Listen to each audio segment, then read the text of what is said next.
duh gue mood swing nih. Gue tuh kalau abis sedih, beberapa jam kemudian gue bisa jadi seneng dan ketawa-ketawa. Apa gue bipolar ya? Nah, mungkin beberapa dari lo pernah dengar kata-kata ini dari temen lo, atau mungkin bisa jadi lo sendiri juga sempat kepikiran tentang hal ini. Dan lo mikir bahwa, gue bipolar gitu. Karena mood gue tuh, bisa naik dan turun dengan mudah. Pertanyaan besarnya adalah, emang bener ya kalau orang yang punya mood swings itu pasti mengalami gangguan bipolar? Jawaban dari pertanyaan tersebut sebetulnya sederhana. Jawabannya adalah, enggak. Mood swings itu bukan berarti kita mengalami gangguan bipolar. Emosi yang gampang naik turun, misal pagi hari sedih, terus pas siang langsung seneng, bukanlah pertanda bahwa kita punya gangguan bipolar. Nah, terus emang gangguan bipolar lo yang kayak gimana sih maksudnya? Apa bedanya sama mood swing? Untuk tahu penjelasan lebih lengkapnya, lo tonton video ini sampai habis. Gue bakal ngejelasin soal gangguan bipolar dan juga soal mood swings.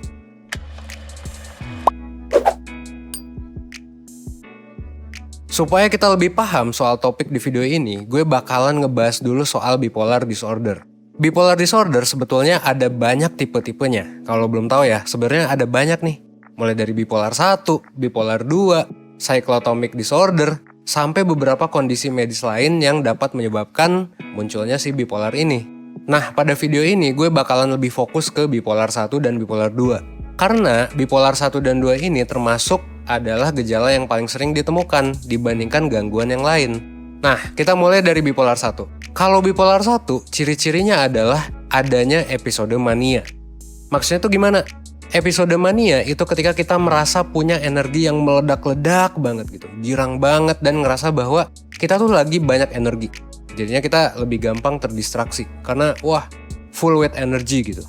Kalau episode mania ini lagi terjadi, orang dengan bipolar disorder bakal punya gejala-gejala kayak gini. Misal, belanja sampai jutaan rupiah, tiba-tiba impulsif liburan keluar kota tanpa persiapan yang mateng gitu. Sampai bahkan orang dengan bipolar ini bisa aja tiba-tiba pengen berantem sama orang yang gak dikenal. Ya tiba-tiba aja gitu, tiba-tiba berantem gitu. Nah, penyebab munculnya episode ini supaya bisa disebut bipolar harusnya itu nggak dipengaruhi oleh faktor-faktor lain. Misalnya faktor obat-obatan, jadi nggak lagi ngobat, nggak lagi minum alkohol juga, dan nggak punya kondisi medis yang membuat dia jadi kayak gitu. Jadi kalau nggak ada riwayat apapun di medis atau obat-obatan, tapi tingkah lakunya kayak gitu, berarti ada kemungkinan bahwa orang tersebut tuh bipolar. Nah, tapi tentunya ingat bahwa yang bisa mendiagnosis orang bipolar atau enggak itu adalah profesional. Entah itu psikolog atau psikiater. Nah, yang tadi kan bipolar tipe 1. Selain itu ada bipolar tipe 2 yang ciri-cirinya adalah sebaliknya dari mania, yaitu episode depresi yang durasinya adalah selama 2 minggu. Dan ciri-ciri lainnya adalah adanya episode hypomania. Hypomania itu hampir sama kayak mania, tapi intensitasnya, keparahannya itu nggak separah episode mania. Bipolar tipe 2 itu sering didiagnosis sebagai depresi. Kenapa? Karena biasanya orang pergi buat nyari ke profesional itu emang ketika mereka sedang depresi. Jadi kalau hypomania itu jarang orang ke psikolog atau psikiater.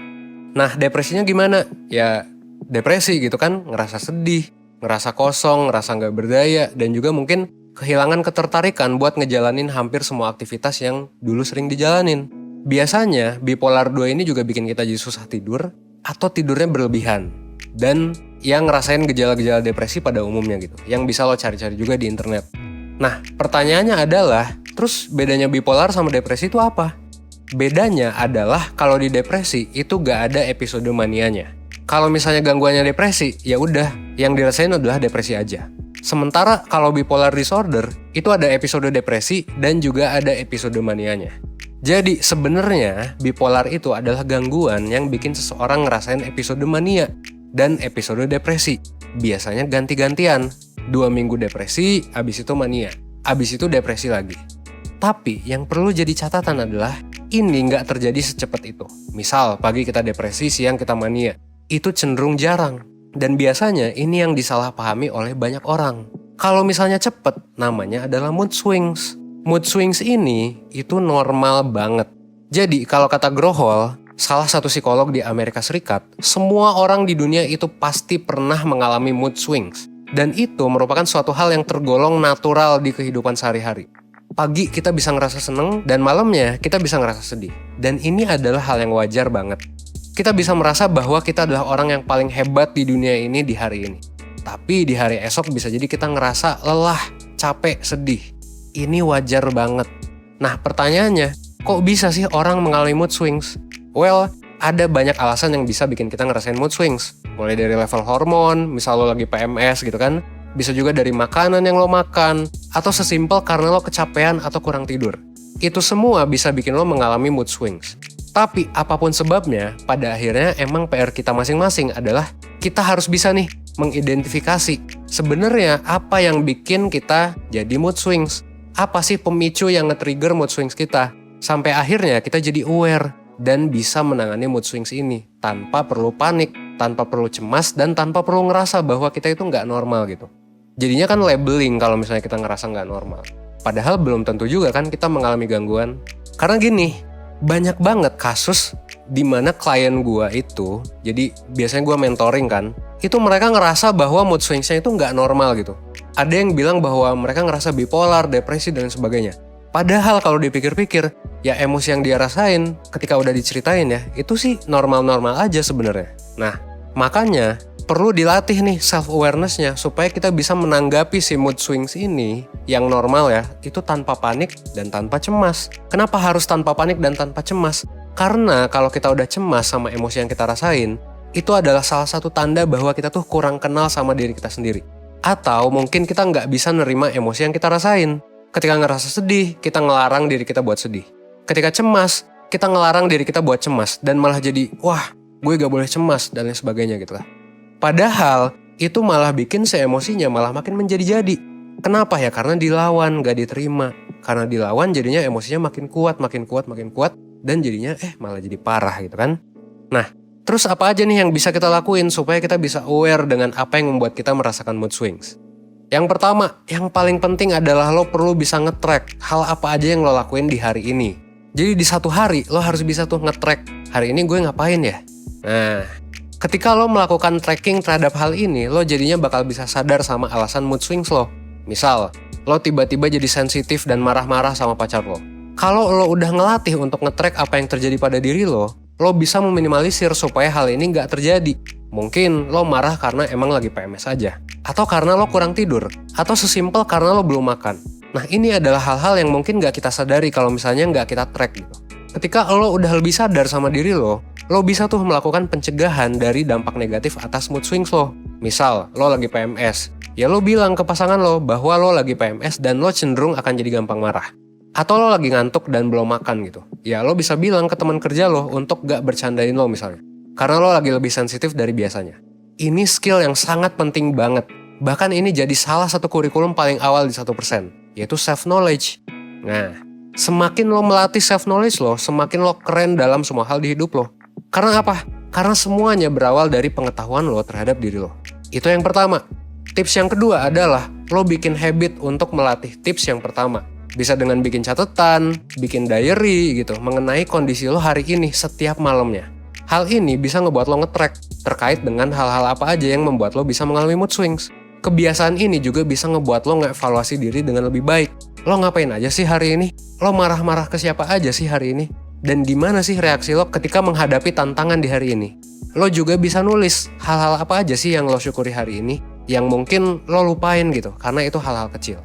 Nah, belajar dari habit kecil kayak gini mungkin terkesan gak penting. Tapi percaya deh sama gue. Semua klien gue yang udah gue kasih tugas untuk nyatet hal yang dia lakuin setiap malamnya, itu selalu ngerasa bahwa habit ini tuh berguna banget. Bahkan ini bisa mengurangi kecemasan mereka. Katanya sih gitu. Tapi ya bener juga. Kenapa ya? Karena habit ini sebenarnya udah terbukti sama riset gitu. Bakal bikin lo lebih mudah bersyukur, bakal bikin kecemasan lo berkurang, dan bakal bisa bikin lo jadi orang yang lebih bahagia. Dan habitnya ini simple. Cuman dengan lo nyatet setiap malam. Bisa di HP, bisa di notes, atau dimanapun itu. Itu yang kedua. Yang ketiga, ingat bahwa ada faktor-faktor penting yang memengaruhi emosi lo setiap harinya. Jadi, jaga makan, jaga olahraga, dan jaga tidur. Ketiga hal ini terbukti secara riset bisa membuat kita lebih mengendalikan stres, bisa menurunkan tekanan darah, dan lain sebagainya. Percaya deh, kalau lo moodnya sering berubah-ubah di suatu hari gitu ya, atau lo suka cranky gitu, gue yakin banget bahwa minimal salah satu dari aspek ini, entah itu olahraga, tidur, atau makan lo, itu lagi gak bener. Dan ketika lo menyelesaikan itu, lo bakal gak cranky lagi. Seriusan deh, gue yakin banget kalau misalnya 3 hal ini diperbaiki, lo bakal jadi lebih oke dalam penanganan emosi dan bakal bisa mengurangi mood swings itu. Nah, itu yang ketiga. Yang keempat dan yang terakhir adalah bisa jadi nih penanganan emosi lo itu belum bener.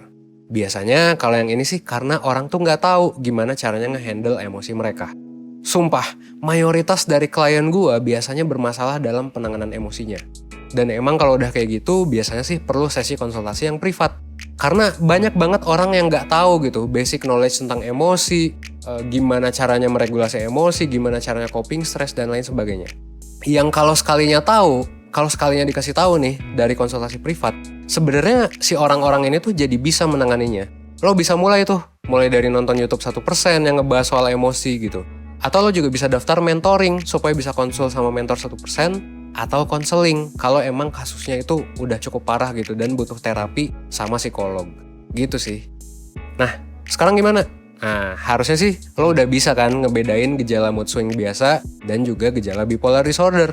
Terakhir, intinya kalau lo butuh untuk diskusi dan nyelesain masalah lo terkait mood lo yang suka berubah-ubah, lo jangan sungkan-sungkan untuk minta bantuan. Lo bisa mulai ikut layanan mentoring 1%.